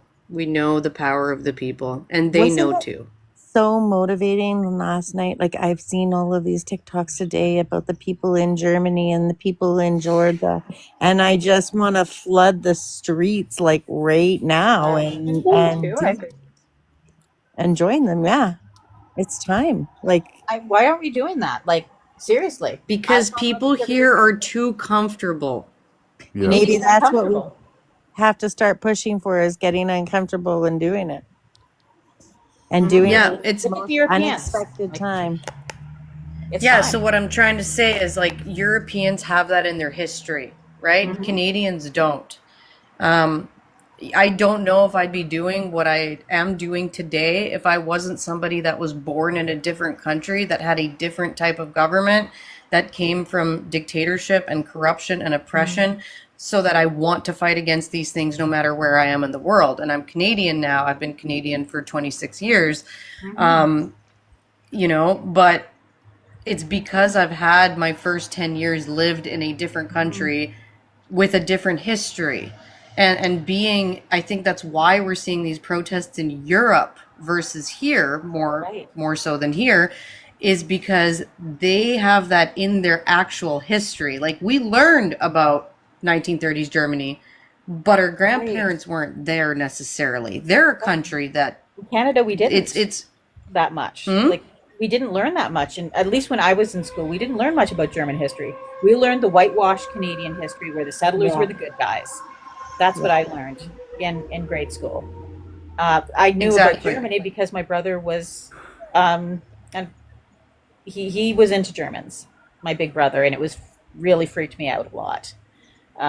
So maybe that's why I'm so affected by this turn of events, you know? But how do we get the younger population to get on board and see that we need to do something more than what we're Oh, I'm doing so with our excited you asked that protesting? question. I'm so excited you asked that question. Frontline, take it away. In terms of our show on Yeah, Saturday. absolutely. Sunday night we have a spot, Yeah, so and we're going to do some shows that are going to be tailored to the youth. And what we want to make a call out for is that we are looking for some new talent to join Beaver Politics. And we're looking for somebody that's younger than 30. Awesome. Because all of us here on Beaver Politics are a little bit of the older crowd. But we Hmm. would love to have somebody that's passionate, that's under the age of 30, that's part of Gen Z, that I know how hard it is when you're young. This is what I was talking to Miss Radical Yeah. about earlier. But when you're young, it's so much harder to get on camera, to speak, to feel confident that what you're saying is the truth and it's correct. And there's, go back to when you were in your 20s. Like, would you have felt confident to speak in front of a camera to a bunch of people? Not. Probably not as much, right? So it is definitely going to take a very special younger person, but they're out there, Oh, absolutely. Look at these guys in the States, right? Like I love Dean and them. Harry. Yeah, And I they're follow them. great, right? They're great. And they speak to their generation. And there's a lot of people in that generation that follow them and that have Josh learned really so likes much from them. So yeah, we need a Canadian version of Harry to join Beaver Politics. So if any of you guys know, if you follow any content creators that you know are younger and that would be interested in working with us, we would absolutely love it if you could connect us to them. And it doesn't have to be just one person. It can be two. No. Let's get Yeah, creative. it can be with this. multiple. Yeah, and we would be there to support. We can Absolutely. sit back and just be a support so that you don't feel alone in doing this. So yeah, absolutely. If maybe after Sunday when you talk about it, we can maybe all make posts about it to just kind of get word out. Thanks. Josh, I see that you're in the comments there and you say that you're 25. We're kind of ending the live right now, so I'm not going to let you up. But if you are interested in working with us and you're interested in what we had to say, just shoot us a DM and we'll chat with you. That would be awesome. No, I think that's a fantastic idea. I love it.